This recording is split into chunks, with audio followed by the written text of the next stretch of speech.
Okay, it's hard to firmly believe everything Gruden is saying at this point, since he has made a number of interesting decisions. See, do the Raiders player have a right to be upset with the way Gruden's handled the housekeeping on this team so far? Of course it is. I mean, NFL's players expect life expectancy 3.4 years. This is the oldest team in the NFL. Now, you don't put the oldest team on the field unless you think we're going to win right now. So if you're a veteran player, and then now you're 2 months into the season, you're like, man, Khalil Mack's not here. Amari Cooper's not here. And the coach, they always try to say, I'll never lie to you. I'll never deceive you. Hey, John Gruden, you need to get that back into coaching. That's one of the things, that's one of the hallmarks of a coach, that you can trust him. He's going to do what is best for you as far as your career, what's best for the team, and he's going to develop your talent. I tell my kids all around the country, when you go to that building, Amari Cooper, all of them, I want you to submit your talent to that coach.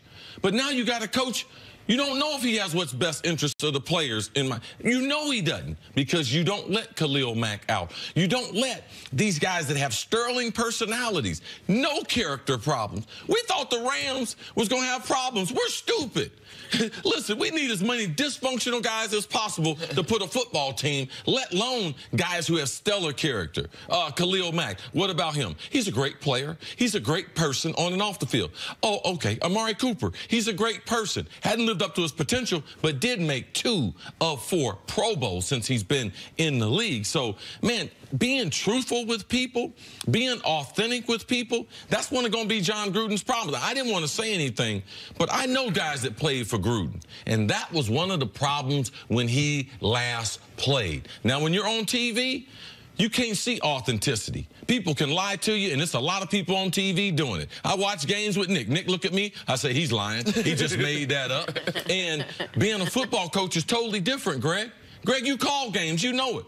What he's doing in the interaction and the trust with human beings, that part right now, John Gruden has failed at. That's 100%. You just preach. That is it. There is no trust in that locker room when it comes to John Gruden and those players. We can't trust you. I don't trust anything that comes out of your mouth right now. Because when he traded Khalil Mack, do we all remember what he said? Mm-hmm. Oh, he didn't want to be here. Obviously, he didn't want to be here. What? What? Since when does a player hold out, not really want to be? No, they just want to get paid. They just want to get their value, what they feel like their worth is. The same with him as a head coach. So when I look at this situation, you're the oldest team in the NFL. Right. You're trading away not just young players, but cornerstones of your team. Right. Like, what are you doing? So, and then he says, I don't see us trading any more players. I definitely don't see us trading our quarterback. I don't even believe that. Well, there are players in that locker room that have said and didn't want to be on record, hey, we thought some of us were going to be traded next year. Now we think, hey, we could be traded next week. You just have no idea at this point. Listen, he clearly misled. I'm going to give you some names. Jordy Nelson, Jared Cook, Frosty Rucker, Reggie Nelson, Leon Hall, Dominique Rodgers-Cromartie. These are all veterans that had options that signed with the Raiders this offseason. They didn't sign up to be in no damn rebuild like this. No. They bought into the hype that here's one weird thing when this show talks about Gruden and the Raiders. It might color your perspective and the audience's perspective of what the general opinion of this team was going to be this year. Because I was down on Derek Carr, C was down on Gruden to a degree, so we had tempered expectations. But when he got hired, what did Vegas say their win total would be? What did the public say they could do in the AFC West? What did my friends in Kansas City do? Call me saying, oh, man, the Raiders going to be good again. Another team. Like, it was beyond the pale as far as expectations for this team to be the worst team in football this year. Nobody had that on the board. Even this show that was skeptical of him. And so to have totally ripped it down to the studs this quickly, when that could not have been what you were selling, those veteran names I just told you, it also leads me to believe Gruden didn't even expect to do this. That's the problem with his offseason, not just commentary. You can lie in your comments. You can't lie in the draft, and you can't lie in your signings. And when you go out and actively make yourself the oldest team in the league, you are sending a signal, we think we can win right now. So that was an immediate miscalculation. And the other problem, if you're a Raider fan, even if you buy into, all right, 5 first-round picks over the next 2 years, like maybe you don't like Derek Carr either, might get another first-round pick for him. Look at Gruden's track record in Tampa when he got personnel control about who he drafted, how successful those picks were. Because it's one thing to have draft picks. It's another thing to draft Khalil Mack with them. It's another thing to draft the right people with them. You don't think this is what John Gruden wanted all along, that this was part of the plan? Not all along. I think it became the plan. When did you think that changed and why? I think them losses.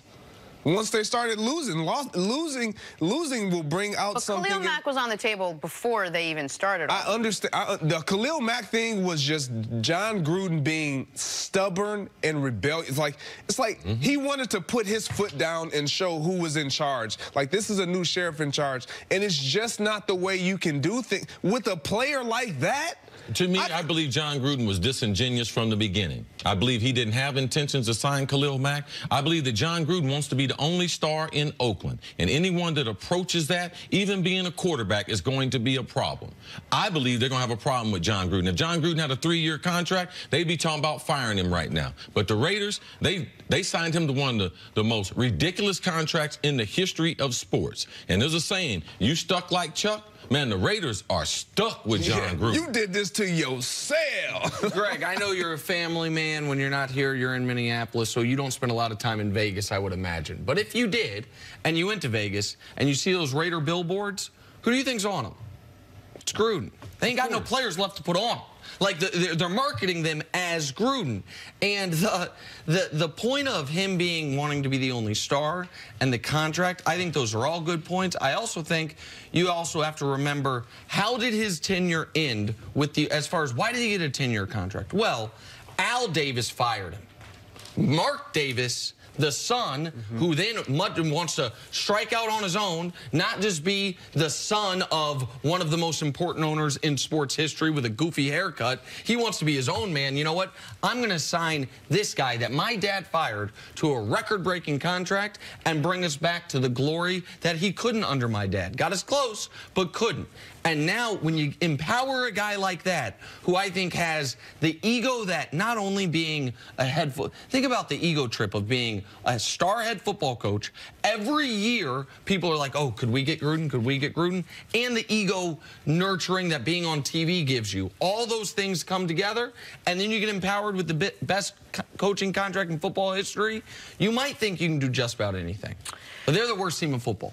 Which is impossible, but it's true.